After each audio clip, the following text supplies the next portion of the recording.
Les chiffres des décès dus au Covid-19 en Chine sont-ils fiables? Pékin affirme qu'environ 60 000 personnes sont mortes du virus au cours des dernières semaines.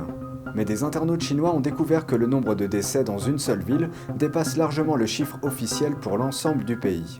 Les pompes funèbres de Pékin ont eu la capacité d'incinérer environ 120 000 personnes au cours de cette période. Si l'on retire les personnes décédées de causes naturelles, il reste encore un nombre très important qui pourrait être dû au virus. Bienvenue dans Regard sur la Chine. Combien de personnes sont mortes du Covid-19 en Chine? Personne ne le sait avec certitude.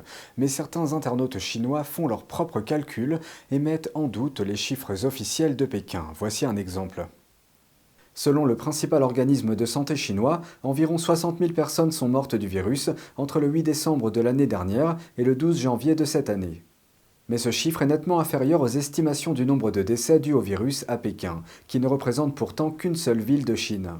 Voici le calcul. Les funérariums de Pékin sont capables d'incinérer 3 600 personnes par jour lorsqu'ils fonctionnent à pleine capacité. Ainsi, au cours de ces 36 jours, les salons funéraires de Pékin pouvaient incinérer plus de 120 000 corps. En moyenne, environ 330 personnes meurent de causes naturelles par jour à Pékin. Donc plus de 11 000 personnes pouvaient mourir de mort naturelle pendant la même période. En retirant ce chiffre de l'estimation, au moins 100 000 personnes auraient pu mourir du virus à Pékin, une seule ville de Chine. Pendant ce temps, les pompes funèbres de Pékin tournaient à plein régime. Le plus grand funérarium de Pékin a déclaré à Radio Free Asia que les crématoriums fonctionnaient 24 heures sur 24. Malgré ce rythme, certaines personnes ont signalé des temps d'attente allant jusqu'à 6 jours pour obtenir un créneau afin d'incinérer leurs proches. Des vidéos circulant en ligne montrent que les commerces relatifs aux funérailles sont en plein essor en Chine. Dans une séquence vidéo, on voit des ouvriers fabriquer des lots de nouveaux cercueils. Dans une autre partie de l'usine, des ouvriers apportent les touches finales aux cercueils nouvellement fabriqués. Une autre vidéo montre des ouvriers en train de charger de nouveaux cercueils dans un camion pour la livraison. Encore une autre montre des camions entièrement chargés, prêts à prendre la route.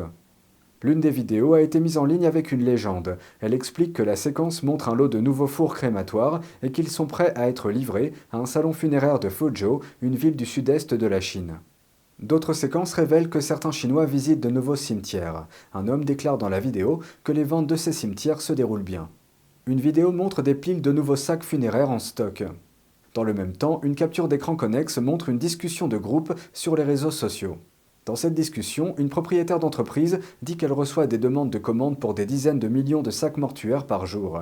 Mais elle ne peut ni accepter ni honorer les commandes car les clients demandent que les sacs soient livrés en un demi-mois seulement. Le nouvel an lunaire commence ce week-end et des dizaines de millions de Chinois vont se rendre dans leur ville natale pour le célébrer en famille. Mais beaucoup feront ce voyage après une période de deuil. Cela fait suite au décès lors de la récente vague de Covid-19, bien que beaucoup d'entre eux n'aient pas été comptabilisés comme des décès dus au Covid-19. Voici la suite. Le nouvel an lunaire est censé être une période joyeuse pour les familles chinoises. Mais cette année, pour Zhang et tant d'autres comme lui à travers le pays, ce sera une période beaucoup plus sombre. En effet, cet habitant de Pékin âgé de 66 ans a perdu 3 de ses proches, ainsi qu'un ami proche de la famille, à cause du Covid-19. Tous ont succombé à la maladie après que le pays a assoupli sa politique du zéro Covid. L'une d'entre eux, une tante, a été infectée alors qu'elle était traitée dans un hôpital de Pékin pour une autre maladie de longue durée. L'hôpital a essayé de la déplacer d'un bâtiment à l'autre. Et 2 jours plus tard, elle est décédée. Sur son certificat de décès, la cause de la mort est décrite comme une insuffisance cardiaque. Selon les définitions officielles, il ne s'agit pas d'un décès lié au Covid. Après la levée des restrictions en Chine et de vastes manifestations contre celles-ci en novembre, les hôpitaux et les funérariums ont été submergés dans tout le pays, ce qui a assombri l'ambiance des festivités.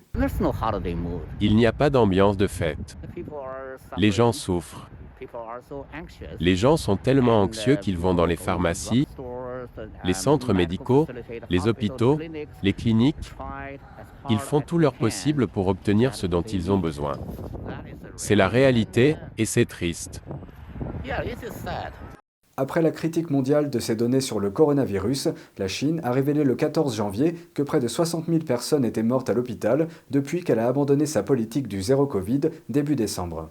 Mais selon des experts de la santé, ce chiffre ne tient pas compte des nombreuses personnes décédées à domicile, notamment dans les zones rurales où le système médical est plus faible.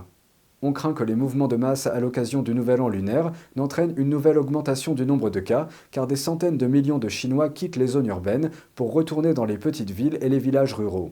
Les médias d'État ont diffusé beaucoup d'histoires d'hôpitaux et de cliniques en campagne qui renforcent leur approvisionnement en médicaments et en équipements.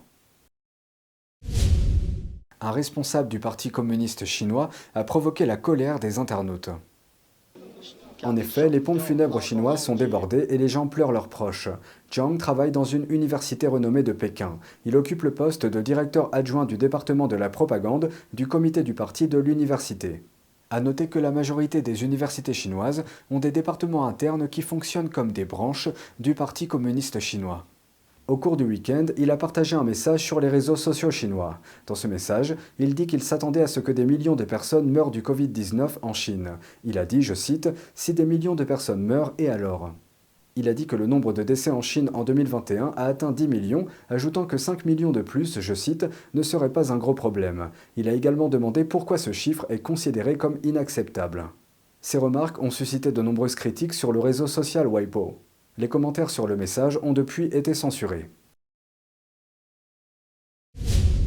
Croissance économique et prévention de la récession mondiale. Ces questions sont en tête de l'ordre du jour du Forum économique mondial de Davos en Suisse, avec en toile de fond la guerre en Ukraine et les inquiétudes liées au climat. En ce qui concerne la Chine, il n'est pas question des menaces imposées par le pays communiste, ni du vol de propriété intellectuelle, ni des pratiques commerciales déloyales. Il est question du fait que certains pays pensent que la Chine peut apporter de l'espoir à l'économie mondiale après 3 ans de confinement et de règles strictes liées au Covid-19. Et ce, alors que certaines des plus grandes économies du monde luttent pour surmonter une récession.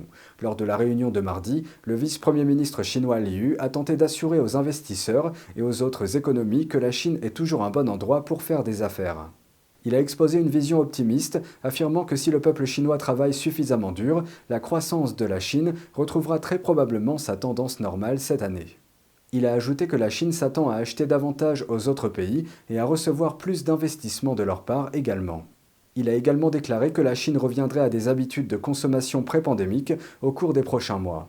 Si cela se produit, ce changement profiterait aux entreprises étrangères. Les hauts responsables présents au forum ont accueilli favorablement le changement de politique sanitaire de la Chine.